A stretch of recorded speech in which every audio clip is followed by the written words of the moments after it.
Current తీగ కూడా నాలాగే సన్నగా ఉంటుంది, కానీ టచ్ చేస్తే దాని అమ్మ ఫ్రస్ట్రేషన్ సూపర్ గా ఉంటుంది. మన ముందుకు వచ్చేస్తున్నాడు ఎక్స్ప్రెస్ హరి.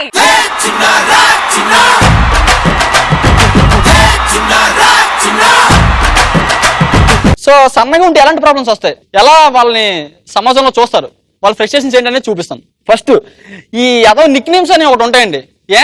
నాలంటే ఒకటి కనబడితే చాలు, రా బక్కడా రే, రా బక్కడా రే, రా అస్థిపంజరం, ఎక్కడికి వెళ్తున్నావు? మెడికల్ స్టూడెంట్స్ క్లాసులు చెప్పడానికి వెళ్తున్నావా? మెడికల్ స్టూడెంట్స్ క్లాసులు చెప్పడానికి వెళ్తున్నావా? ఇలాగే ఉంటుంది స్కెల్టన్ చూసినట్టు.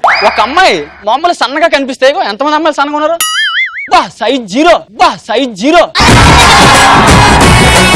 ఒక అమ్మాయి ఇలా నడిచి వెళ్తుంది అనుకోండి సన్నగా, మా అబ్బాయిలు ఇలా చూస్తారు, అరే ఏముందిరా, ఏం మెయింటైన్ చేస్తుందిరా, నడువు అది ఎక్కడ చేయించిందిరా, అరే ఎంత అందంగా ఉన్నదంటే అది మల్లారెడ్డి అమ్మాయిరా, మల్లారెడ్డి అమ్మాయిరా. ఇంకా తర్వాత పొరపాటున మేము వెళ్ళాం అనుకోండి ఇలాగా, అమ్మాయిలు ఎలా చూస్తే తెలుసా, ఈడేవాడు ఎయిడ్స్ పేషెంట్ అంబాసిడర్ లో ఉన్నాడు,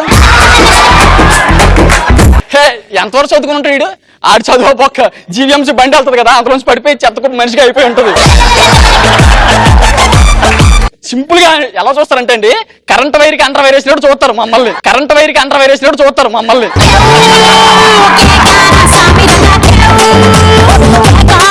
ఒకసారి పోనీ ఇలాగే నేను హాస్టల్లో కూర్చున్నాను, మా జూనియర్ వచ్చాడు, అన్న అన్న అన్న ఎరా ఏమైందిరా, పక్క హాస్టల్లో నన్ను కొట్టాడన్నా అన్నాడు. చమ్మ ఇదేదో మనకు వర్కౌట్ అయ్యేలా ఉంది, వెళ్దాం మన జూనియర్ కదా తీసుకెళ్ళా. ఎవడరా నేను కొట్టింది అన్నాడు.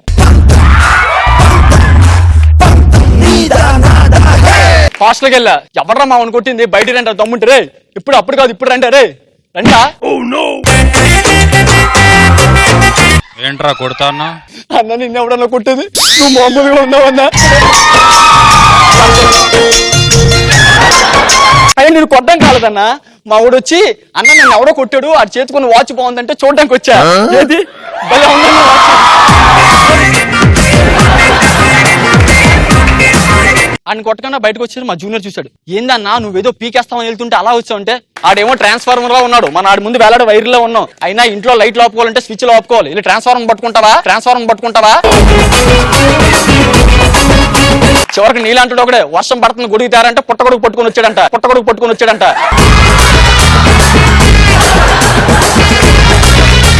నెక్స్ట్ వచ్చేసి బట్టల విషయానికి, మా దరిద్రం అని మేము ఎలాంటి బట్టలు వేసినా అవి దరిద్రంగానే ఉంటాయి.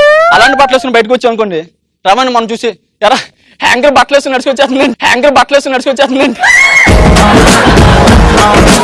ఇంకొకడు అదేంటి షర్టు ప్యాంటు నడిచి వచ్చేస్తున్నాయి, మనిషికి అనిపించట్లేదు ఏంటి. మా బాధలు మీకు ఏం తెలుసండి, ఒక ప్యాంట్ వేయాలంటే లోపల 2 షార్ట్లు వేయాలి, లోపల 2 షార్ట్లు వేయాలి. నేను షూటింగ్ వచ్చినప్పుడు ఎక్కడికైనా వెళ్ళడానికి భయపడతాను, కానీ కాస్ట్యూమ్ రూమ్ మాత్రం వెళ్ళను. ఒకసారి సంతోషాన్ని పిలిచాడు, హరి ట్రా అన్నాడు, అరే రేపటి నుంచి నువ్వు పటాసులు ఉండట్లేదు తీసేస్తాను. ఏమన్నా జోకులు బాగా వేస్తున్నాయి అంటే, లేదురా కాస్ట్యూమర్స్ కష్టపడుతున్నారు నీకు బట్టలు తేడానికి, నువ్వు రేపటి నుంచి రావు.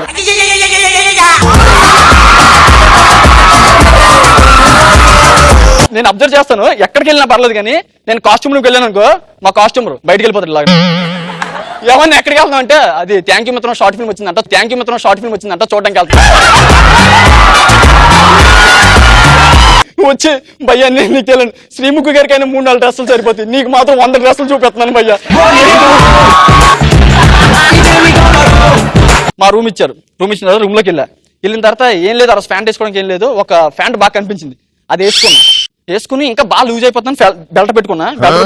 ఇంతలోపు లోబాన్న తెలుసు అందరికి, అరే బాయ్ అన్నాడు. నా ప్యాంట్ ఎలా ఉందంటే, ఒరే అది నీ ప్యాంట్ కాదు నా అండర్ వైర్ రా ఎదవా.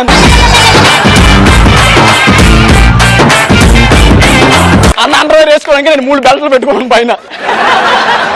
ఇంకా బట్టలు దొరకలేదని కుట్టించుకుందాన్ని ఫిక్స్ అయిపోయాను, బట్టలు కొట్టుకోవడానికి ఇలా వెళ్తున్నా. బట్టలు కుట్టాలి నీకు, అబ్బాయి లేదు భయ్యా, నేను డాక్టర్ 4 కుట్లు వేసాడు, మిగిలిపోయిన కుట్లు వేసే.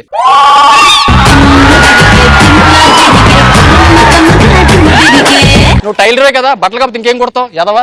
సరే బట్టలు వచ్చి నువ్వు కొలతలు తీసుకోంట, నీకు కొలతలు తీసుకోవాలా, మరి నాకు కాకపోతే నరేంద్ర మోడీ గారు తీసుకుంటావా. నీకు కొలతలు ఎందుకు భయ పక్కెళ్ళు, మరి కొలతలు లేకుండా ఎలా కొడతారా, అది కొలతలు తీసుకొని పెద్ద శరీరమా, ఇలా పట్టుకుంటే సరిపోద్ది వెళ్ళు. ఫోన్లే కొలతలు తీసుకోపోయావు, కనీసం షర్ట్ పీస్ అయినా తీసుకోరా కుట్టరంటే, ఎందుకే షర్ట్ పీస్ వద్దు అన్నాడు. మరి ఎలా కొడతావు అంటే, కింద మిగిలిపోయిన ముక్కలు ఉన్నాయి కదా అన్ని కలిపి కుట్టేస్తాలే.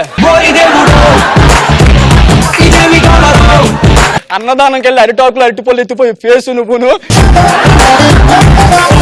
తర్వాత ట్రాన్స్పోర్ట్ లో అలాంటి బాధలు ఉంటాయి.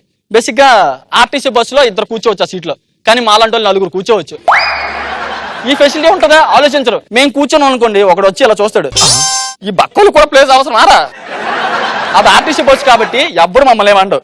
సపోజ్ ఇదే పొజిషన్ ఆటోలో ఉంటే ఎలా ఉంటది? మొత్తం ఆటో ఫిల్ అయిపోయింది, ఇద్దరు ప్యాసింజర్స్ వచ్చాడు, నేను మామూలుగా కూర్చుంటే ఆటో డ్రైవర్ వెనక్కి వచ్చి, భయ్యా ఏందిరా చదువుకో భయ్యా, ఏడ కూర్చోవాలరా ఇప్పుడు? భయ్యా పక్కన ఆంటీ వాళ్ళు కూర్చోవా.